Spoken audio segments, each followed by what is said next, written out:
नमस्कार, मैं हूं दीपक और आप देख रहे हैं DSK टॉक्स। बिग बॉस 15 का आज का एपिसोड मुझे बहुत अच्छा लगा क्योंकि इस तरह के जो माइंड गेम होते हैं और जब टास्क होती है, ये कुछ ऐसी चीज़ें होती हैं जो मेरा ध्यान अपने आप अपनी तरफ खींच लेती है और काफ़ी डिटेल में मैं इन चीज़ों को समझने की कोशिश करता हूं। और ये जो एपिसोड था, यहाँ पर हमें इस चीज़ को समझने की तो कोई आवश्यकता है ही नहीं और कोई दिमाग लगाने की ज़रूरत है ही नहीं कि डम्बोलिना ने कैसे यहाँ पर खुद को ब्रेनलेस साबित कर दिया है। ये डम्बोलिना जब आई थी तो दूसरों को बहुत बोलती थी कि आप लोग गंवार हो, आप लोगों को टास्क खेलना नहीं आता है, आप ये हो, आप वो हो, brainless people you all are. लेकिन यहाँ पर डम्बोलिना ने खुद को ब्रेनलेस साबित कर दिया है किस कदर ये बेवकूफ़ है। और ये जो वीआईपीज़ हैं, इनके बारे में मैंने एक टर्म यूज़ करी थी कि अब घोड़ों की रेस में कौन जीतेगा ये बात गधे तय करेंगे।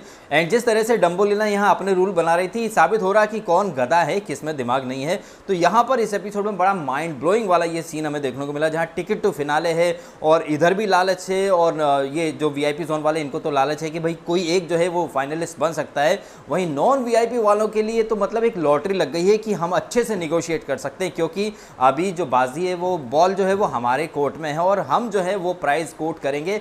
और अगर किसी को फाइनलिस्ट बनना है तो फिर उसे जक मारकर वो पैसा देना ही पड़ेगा। हम देखते हैं कि एपिसोड स्टार्ट होता है, करण कुंद्रा चिट्ठी पढ़ता है। चिट्ठी के नियम साफ साफ थे कि ये जो वीआईपी जोन वाले मेंबर्स हैं, इनमें से कोई एक बंदा जो है वो टिकट टू फिनाले जीत सकता है, लेकिन उसके लिए नॉन वीआईपी जोन वाले जो है वो निगोशिएट करेंगे, कीमत वगैरह डिसाइड होगी, फिर कोई एक बंदा जाएगा और बारी बारी से नॉन वीआईपी वाले जो हैं वो किसी एक वीआईपी जोन के बंदे को बाहर निकालेंगे। किसी एक को आगे भेजना है तो फिर किसी एक को तो पीछे खींचना ही पड़ेगा। तो यहाँ पर साम दाम दंड भेद, छल कपट, राग द्वेष, ईर्ष्या, सारी चीज़ें हमें देखने को मिली। सिर्फ वीआईपी जोन वाले ही नहीं बल्कि नॉन वीआईपी वालों के अंदर भी अलग ही माइंड गेम चल रहे थे, जहाँ पर हमें एक चीज़ तो क्लियरली दिखाई दे रही है कि एक लाइकिंग है सबके लिए।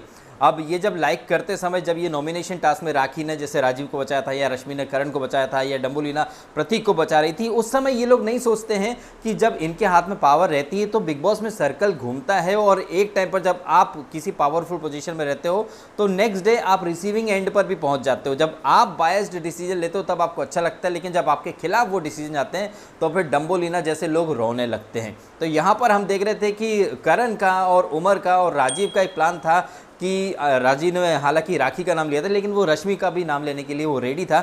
वहीं हम देख रहे थे कि जो सो कॉल्ड लोन वॉरियर है, जो कि अभी 5-6 लोगों के साथ चल रहा है, प्रतीक निशांत का प्लान था कि कैसे भी करके डम्बोलिना को आगे बढ़ाना है। और हमने देखा कि पहले राउंड में यही सब मशक्क़त वगैरह चलती रहती है, जिसके तहत तेजस्वी जो रहती है उसकी जो बोरी रहती है उसका जो वजन रहता है वो सबसे ज़्यादा रहता है। लेकिन हमने यहाँ पर देखा, चूँकि डम्बोलिना को इन लोगों ने लूप में लिया नहीं था, तो डम्बोलिना को लग रहा था कि तेजस्वी जो है वो कहीं उसको ना निकाल दे, क्योंकि डम्बोलिना देखती रहती है कि तेजस्वी जो है वो करण और उमर के साथ है और करण और उमर की बॉन्डिंग रश्मि के साथ कुछ ज़्यादा है। हालांकि डम्बोलिना और कद्दूलिना कहने को तो बड़ी अच्छी बेस्टीज़ है, लेकिन इनके अंदर भी कितना जहर है एक दूसरे के लिए ये किसी से छुपा हुआ नहीं है। तो पहले राउंड में डम्बोलिना अलग ही अतरंगी लॉजिक लगाती, वो डम्बोलिना जो दूसरों को ज्ञान देती कि टास्क रद्द कर दे, तो टास्क करना नहीं आता। खुद यहाँ पर कैसे कह रही थी कि निशांत वो देखो देखो राखी, वो निशांत जो है वो पैडल नहीं कर रहा, हम डिस्क्वालीफाई कर देंगे, ये सीक्रेट प्लान अपने तक ही रखना। और राखी अपने अलग वहाँ गद्दे पे कूदम कूदी कर रही है। तो यहाँ पर हद से ज़्यादा शाण पत्ती करना डम्बोलिना को इस कदर भारी पड़ा। जब ये चीज़ लाइव फीड में मैंने देखी थी, मैंने ट्विटर पर तस्वीर भी शेयर करी थी। हालांकि लाइव फीड में बिग बॉस ने ये सारी चीज़ें म्यूट कर दी थी, लेकिन बॉडी लैंग्वेज देखकर मैं समझ चुका था कि बिग बॉस की जो अनाउंसमेंट है, ये जो डम्ब गैंग है और स्पेशली जो सबसे ज़्यादा IQ वाला इंसान है, ये सो कॉल्ड बेल्जियम रिटर्न, जो कि वॉलेंटरली बोल रहा था, तो लाइव फीड में जब ये अनाउंस हुआ था तो मैं इतना तो समझ चुका था कि बिग बॉस ने जो बोला वो आधी अधूरी बात सुनी है इसने। जहां बिग बॉस ने बोला कि ये जो संचालक है इनका डिसीजन अंतिम होगा, वैसे ही ये ऐसे ऐसे करने लगे, ये हम जीत गए ये। लेकिन 2 मिनट के अंदर ही जज्बात बदल गए, हालात बदल गए, जब 10 लाख इनकी किटी से निकल के रद्द हो गए। मतलब वो नॉन वीआईपी के पास भी नहीं गए, लेकिन वो 10 लाख इनकी प्राइज मनी से माइनस हो गए। खाया पिया कुछ नहीं, गिलास तोड़ा, सीधे 10 लाख रुपए का। और जो घनघोर लेवल से इनका पोपट हुआ है वो तो देखते ही बनता था। उस पर निशांत की एक्टिंग, डम्बोलिना डम्बोलिना, नहीं नहीं ऐसे, नहीं नहीं वैसे, क्या हुआ, गुर्दे छिल गए। ओ भाई, ये बहुत अच्छा लगा था देखने में। तो जब ये जो शाण पत्ती जो ये लोग करते हैं, और अब विडंबना देखिए कि ये जो एक्स कंटेस्टेंट है जैसे कि डम्बोलिना, कद्दूलिना, इनके बारे में बिग बॉस ने बड़ी बड़ी बातें करी थी कि अपने अपने सीजन के ज़बरदस्त खिलाड़ी, और सलमान ने भी बोला था कि अपने अपने सीजन के विनिंग मटेरियल वाले ज़बरदस्त खिलाड़ी। भाई मतलब शर्म आनी चाहिए तुम लोगों को जो डम्बोलिना, कद्दूलिना को अपने अपने सीजन का ज़बरदस्त या विनिंग क्वालिटी वाला इंसान बोलते हो, और ये एक्स कंटेस्टेंट जो दूसरों को ज्ञान देते हैं कि इन्हें टास्क नहीं आती, वो नहीं आता, ये एक्स कंटेस्टेंट को तो कुछ भी नहीं आता है। ये लोग तो सीजनड कंटेस्टेंट है बिग बॉस के, मतलब पिछले 400 सालों के इतिहास में ये लोग 400 दफ़ा आ चुके हैं। इनको तो समझ में आ जाना चाहिए कि बिग बॉस में सर्कल कैसे कंप्लीट होता है, कैसे पासा फट से पलट जाता है, कैसे जो प्रेशर वाली सिचुएशन होती है उसमें कैसे डील करना है। लेकिन डम्बोलिना तो बार बार साबित कर रही है कि उसे बिल्कुल भी समझ नहीं है। और क्यों मैं उसको ब्रेनलेस बोल रहा हूँ, बिग बॉस 13 में भी ये मोंजुलिका बनी, बिग बॉस 14 में भी ये मोंजुलिका बन गई थी। इसका जो एक डॉगी उसके लिए राखी ने कुछ बोला था तो बॉटल फेंकने लग गई थी, और हमने यहाँ पर भी अगेन इसका मोंजुलिका रूप देखा। तो मतलब बिग बॉस 13, 14, 15 मोंजुलिका उर्फ डम्बोलिना एक ही पैटर्न पे चल रही है। अब भाई पैटर्न का जिक्र मैंने कर दिया है तो भाई पैटर्न वाली का टाँका भी किसी पैटर्न वाले से जुड़ा हुआ है। आज लाइव फीड की कुछ तस्वीरें आई हैं, नोकिया का जो लोगो था ना, एक हाथ से हाथ मिला करते थे, वो लोगो का रिप्लेसमेंट आ चुका मार्केट में, जहां डम्बोलिना का हाथ पकड़ के बैठा है ये प्रतीक, और ये कहीं ना कहीं नोकिया का जो लोगो है उसको कहीं ना कहीं रिक्रिएट किया है यहाँ पर डम्बोलिना और प्रतीक ने। खैर इनकी जो बॉन्डिंग है वो तो आपको सबको दिखाई देती है, दोनों में ही दिमाग नहीं, दोनों ही घनघोर लेवल के इरिटेट करने वाले, और दोनों ही एक नंबर के खच्चर है, जो कि दोनों क्वालिटीज़ भी आप देखिए डम्बोलिना में और प्रतीक में, दोनों खुद को बहुत सुपीरियर समझते हैं। सुपीरियर इन द सेंस कि बाकी लोगों को गेम खेलना आता नहीं है, हम सबसे अच्छा खेल के थे, हमको बहुत ज़्यादा दिमाग दिया भगवान ने, हमको टास्क खेलना आती है, बाकी सब तो गंवा रहे हैं, अनपढ़ हैं, ब्रेनलेस है। लेकिन हकीकत में कौन क्या है ये आपसे छुपा नहीं है। तो यहाँ पर पहले राउंड में जो करारी शिकस्त और करारी घनघोर वाली बेइज्जती मिली डम्बोलिना को, इसके बाद इसके गुर्दे इस कदर छिल गए। और जब बिग बॉस ने बोला कि भाई आप लोग डिसाइड करो किसको बाहर निकालना है, तो अभिजीत बिचुकले की गाड़ी अलग ही ट्रैक पर चलती है। मैं किसी का नाम नहीं लूंगा, मैं किसी का नाम नहीं लूंगा, नहीं मुझे नाम नहीं लेना, मेरे को जनता बचा लेगी, ये वो करके पहले राउंड में ये लोग अभिजीत बिचुकले का ही पत्ता काट देते हैं। और राखी का जो बेल्जियम रिटर्न पति है, मैं वेलेंटरली अंदर कुछ और बोलते हैं, बाहर कुछ और बोलते हैं, किसी और के सामने कुछ और बोलते हैं। राखी और राखी का पति एक पेज पर हैं ही नहीं। जब आप पति पत्नी मिलकर साथ में नहीं खेल रहे हो तो फिर आपको दूसरों को तो ज्ञान देना नहीं चाहिए कि वो रश्मि का पत्ता काटना चाहती है, डेबोलिना उसके खिलाफ है, वो उसके खिलाफ है। तुम मियाँ बीवी एक पेज पर नहीं हो तो तुमको तो मतलब किसी के बारे में बोलने का कोई हक होना नहीं चाहिए। यहाँ बिचुकले के भी गुर्दे छिल जाते हैं। और बिचुकले आप देखो भाई, जब वो पहला राउंड जो होता है उसमें ये बिडिंग कितनी करता है, 5,000 से 10,000 से। अरे यार टिकट टू फिनाले कम से कम उसकी कीमत का तो लिहाज रखो, रिस्पेक्ट रखो। एटलीस्ट 5-10 लाख रुपए से तो स्टार्ट करना चाहिए। इतना कीमती चीज़ आपको मिल रही है। जैसे कि राखी ने बोला था लेटे लेटे आपको हम नहीं भेजेंगे। अगर आप लेटे लेटे टिकट टू फिनाले में जाना चाहते हो तो भाई सीधी सी आपकी जेब से तो कुछ जा नहीं रहा था ना। लेकिन नहीं भाई, यहाँ तो खेल की समझ ही किसी को नहीं है। लेकिन बिग बॉस ऐसे ऐसे धुरंधरों को उठा करके ले आया है। तो पहला राउंड में डम्बोलिना की वजह से 10 लाख भी कट जाते हैं, खाया पिया कुछ नहीं, गिलास थोड़ा सीधा 10 लाख का। लेकिन यहाँ से एक पानीपत की लड़ाई होती है, बिचुकले ने पीठ में खंजर भोंका, ये वो। और ये डम्बोलिना जो उस दिन कह रहे थे कि शमिता शेट्टी ने बोला था कि your brain is in your S, और गाली वगैरह का मुद्दा बनाया था, खुद यहाँ डम्बोलिना ने बिचुकले को यहाँ पर कुछ अपशब्द कहे थे, जिसका कि मजे ले रहे थे सारे नॉन वीआईपी वाले। स्पेशली शमिता बात कर रही थी और उमर ने कुछ डायलॉग भी दिया था, अब तो वीकेंड सॉर्टेड हो गया भाई। तो डम्बोलिना ने वीकेंड की जो स्क्रिप्ट है कहीं ना कहीं उसको रेडी कर दिया। लेकिन चूंकि मेकर्स जो हैं इन्होंने पर्पसली इन लोगों को किसी उद्देश्य से भेजा, और जैसे सलमान ने लास्ट वीकेंड सारी चीज़ें इग्नोर कर दी थी डम्बोलिना की, तो क्या पता भाई शायद कुछ ना भी बोला जाए। लेकिन शमिता को बहुत ज़्यादा खुशी हुई जिस तरीके से इसने डम्बोलिना ने बीच मैदान में अभिजीत बिचुकले को गाली दी। तो शमिता को अब एक चीज़ का तो कहीं ना कहीं उसे एक पॉइंट मिल गया है। अब सलमान से क्वेश्चन ज़रूर कर सकती है कि मैंने गाली दी तो तुमने बड़ा मुद्दा बनाया, अब डम्बोलिना को कुछ बोल के बताओ अगर तुम में दम हो तो। हालांकि सलमान कैटरीना की शादी में कम से कम आज रात 2 बजे तक तो दारू पिएगा बैठ करके, तो वीकेंड तक उसको होश आए या ना आए इस बारे में हमें थोड़ा सा शक है। खैर यहाँ पर दूसरा राउंड शुरू होता है जहाँ पर उमर जो है वो निर्विवाद रूप से जीत जाता है। लेकिन हम यहाँ देखते हैं कि तेजा की गाड़ी अलग ही ट्रैक पर चल रही है।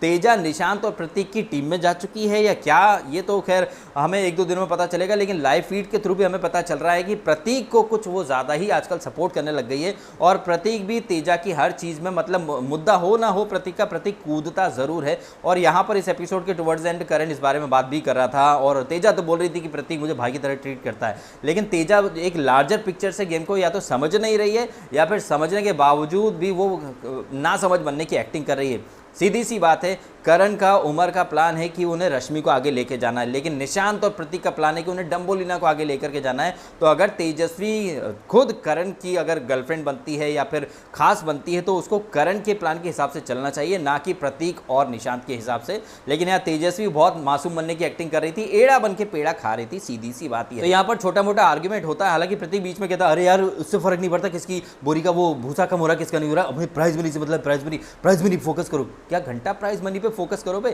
तुम जाओगे तो तुम सीधा वो डम्बोलिना तो अगर 1 लाख देगी तो तुम 1 लाख लेके डम्बोलिना को विनर बना दोगे। ऐसे में आई थिंक यहाँ पर उमर और करण का थोड़ा सा मुझे सही लगा लॉजिक कि ज़्यादा से ज़्यादा प्राइस कोट करो और डम्बोलिना को कैसे भी करके निकालो, क्योंकि डम्बोलिना एक थ्रेड बन रही है, क्योंकि डम्बोलिना किस तरह बायस्ड डिसीजन ले रही है। तो यहाँ पर सबकी अपनी अपनी लाइकिंग है, जैसे कि मैं कह चुका हूँ कि प्रतीक के लिए डम्बोलिना के मन में सॉफ्ट कॉर्नर है और कद्दूलिना के मन में उमर के प्रति सॉफ्ट कॉर्नर है। तो यहाँ अपनी अपनी पर्सनल फेवरेट के हिसाब से सब लोग चल रहे थे। तो यहाँ सेकंड राउंड में उमर बाजी जीत जाता है। उमर सबसे लास्ट में सेकंड लास्ट में रहता है और जो सेकंड लास्ट और लास्ट में रहते हैं उन्हीं को सबसे ज़्यादा फायदा रहता है। पहले राउंड में निशांत सबसे लास्ट में था, जिसके बाद तेजस्विनी का वो बैग था तो वो तेजस्वी जीती थी। यहाँ पर राजीव के पास उमर का बैग था तो यहाँ उमर जीता और 10 लाख से यहाँ पर बिडिंग वो स्टार्ट करवाता, लेकिन हमने देखा कि ये लोग 5-10 हज़ार से स्टार्ट करते हैं। और राखी को किस कदर यहाँ पर इन्फ्लुएंस कर रही थी शमिता और राजीव ये सब मिलकर कि आप 10 लाख करो, आप 10 लाख करो, आप ज़्यादा से ज़्यादा प्राइस करोगे तो आपको ज़्यादा मिलेगा, उमर को हम कन्विंस कर लेंगे ये वो। हालांकि उमर कन्विंस हो भी जाता, लेकिन डम्बोलिना ने जिस तरह लास्ट मिनट पर रश्मि के बोलने पर नाम चेंज करा तो यहाँ पर आई थिंक उमर को राखी को यहाँ पर पिक कर लेना चाहिए था, बट इवेंचुअली राखी बन ही जाएगी। तो यहाँ पर उमर डम्बोलिना को पिक करता है और रितेश को जो है वो टास्क से बाहर कर देता है। रितेश के गुर्दे छिल जाते हैं। मेरा ये मानना है कि रितेश और बिचुकले कुछ भी नहीं कर रहे हैं, तो इनको तो खैर पहले राउंड में निकल ही जाना था। और अंदर ये लोग भी चर्चा कर ही रहे थे कि रश्मि, कद्दूलिना और राखी ये लोग फेमस है तो इनका हक पहले बनता है। तो अंदर कुछ और बोलना, बाहर कुछ और बोल करके यूँ झगड़ा करने की या फिर खुद को बहुत बड़ा 30 मार का साबित करने की कोशिश करना, तो ये ना कहीं ये दोगलापन है इसका। रितेश का अंदर कुछ और बोलता है, बाहर कुछ और बोलता है और हरकतें इसकी एक्शन से, बातों से मैच नहीं करती हैं। लेकिन इस दौरान जिस तरह डम्बोलिना पागल हुई है, जिस तरह वो खिसियानी बिल्ली की तरह चारों कोनों में कूद रही है, बिचुकले के ऊपर वो बॉटल लेकर के कूद रही है, तो ये डम्बोलिना बहुत ही मतलब बकवास टाइप की कंटेस्टेंट है। और जब इसकी पोल पट्टी खुलती है तो वीआईपी जोन में जाकर Rashmi I need little time, I need little time, you are not sitting with me, you are not having tea with me, तुमने मेरे से बात नहीं की, तुमने बेड भी उधर कर लिया, मारो हमका, छोड़ना मत हमका। कैसे विक्टिम कार्ड खेला भाई इसने, मतलब ये होता है नैरेटिव चेंज करने की निंजा टेक्निक। जब ये चारों तरफ से इसकी पोल पट्टी खुल गई डम्बोलिना की, तब इसका ब्रह्मास्त्र निकल के बाहर आता है, आंसू। और ये डेली टीवी शोज की एक्ट्रेसेस के लिए तो भाई आंसू निकलना मतलब चुटकी बजाने का काम है। और इसने जब बिचुकले के पास ये जाती है माफ़ी मांगने, तब ये बोलती भी है, बिचुकले भी बोलता है ना कितनी अच्छी एक्ट्रेस हो तुम, तो ये बोलती भी कि नेचुरल आंसू है, मेरे ग्लिसरीन नहीं लगाई है। भाई तुमको तो गोपी बहू बनकर रोने की ऐसी आदत हो गई है कि अगर सब्जी में नमक भी कम गिर जाएगा तो उस पर भी अगर कोई बोल देगा कि बहू सब्जी में नमक कैसे कम हो गया,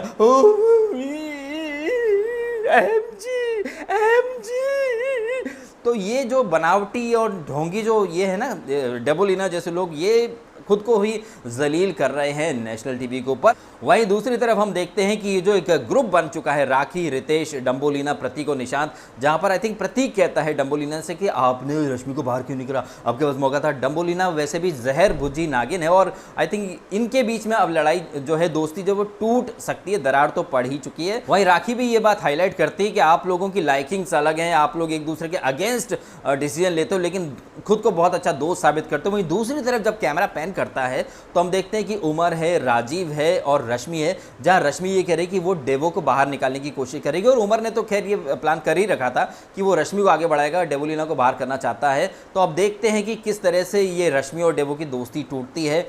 पता तो चल ही चुका है कि राखी जो है वो बन चुकी है फाइनलिस्ट, और अब देखते हैं कि बाकी सारे लोग जो हैं, ये सो कॉल्ड तमगेधारी जितने ये वीआईपी बने फिरते थे, डम्बो, रश्मि और ये सब लोग अब नॉन वीआईपी बन चुके हैं, सब एक ही लेवल पर आ चुके हैं। लेकिन जैसा कि बिग बॉस ने कहा था कि ट्रॉफी का हकदार तो वही होगा जो वीआईपी जोन का मालिक होगा। अब वीआईपी जोन ही खत्म हो चुका है तो फिर ट्रॉफी का हकदार क्या सिर्फ राखी होगी या फिर कोई और होगा, या फिर वीआईपी जोन वापस से नए अच्छाधारी अवतार लेकर वापस से आएगा, ये आने वाले दिनों में हमें पता चल ही जाएगा। वैसे आप कमेंट करके बताइएगा आपके ओपिनियन। जिस तरह से डम्बोलिना खुद को ज़बरदस्त तरीके से ब्रेनलेस इंसान साबित करा है, बहुत ही शाण पत्ती कर रही थी और शाणे कौवे कहाँ गिरते हैं ये तो आपको पता ही है। कमेंट करके ज़रूर बताइएगा। ये जो माइंड ब्लोइंग माइंड गेम चले हैं आज के एपिसोड के अंदर, अलग अलग लोग अलग अलग तरीके से अलग अलग तरह के भांति भांति प्रकार के माइंड गेम खेल रहे हैं, दिमाग लगा रहे हैं वीआईपी जोन में। अंदर बिचुकले कुछ कह रहा है, रितेश कुछ कह रहा है, बाहर करण और उमर की अलग प्लानिंग चल रही है, निशांत और इसकी प्रतीक की अलग प्लानिंग चल रही है, शमिता की अलग प्लानिंग चल रही है। हमने कल के एपिसोड में देखा था कि शमिता और प्रतीक कैसे ज़बरदस्त एक दूसरे से लड़ रहे थे, लेकिन हम देखते हैं कि राखी को आगे बढ़ाने के लिए और रश्मि को रास्ते से हटाने के लिए शमिता और ये भी पैचअप कर लेते हैं। तो ओटीटीएंस अभी ऑलमोस्ट एक साइड आ चुके हैं, ऐसा यहाँ इस एपिसोड में तो दिखने लगा है। शमिता अपने ग्रजेस बुलाकर अभी प्रतीक और निशांत के साथ है, क्योंकि शमिता को कैसे भी करके राखी चाहिए आगे, क्योंकि राखी ने राजीव को सेव किया था तो पेबैक भी इनको करना ही करना है, ऐसा इनके मन में आ चुका है। अब देखते हैं कि ये ओटीटीएंस की जो दोस्ती है और ये जो राखी और प्रतीक निशांत इनका ग्रुप है, ये कितने दिन सर्वाइव कर सकता है इस तरीके से, ये भी देखना इंटरेस्टिंग होगा। बाकी आप कमेंट करके जरूर बताइएगा डम्बोलिना के डम्ब अवतार के ऊपर, और ये एपिसोड कैसा लगा इसके बारे में भी जरूर कमेंट करके बताएं। और यदि आपको ये वीडियो अच्छा लगा है तो इसको भी लाइक करना, जितना ज़्यादा लाइक करते हैं उतनी ज़्यादा रीच बढ़ सकती है। लोगों को बोले देखे भैया, और सब्सक्राइब भी करें डीएसके टॉक्स को यदि आपने नहीं किया तो। आपने समय निकाला और ये वीडियो देखा, आपका बहुत बहुत धन्यवाद। Thank you.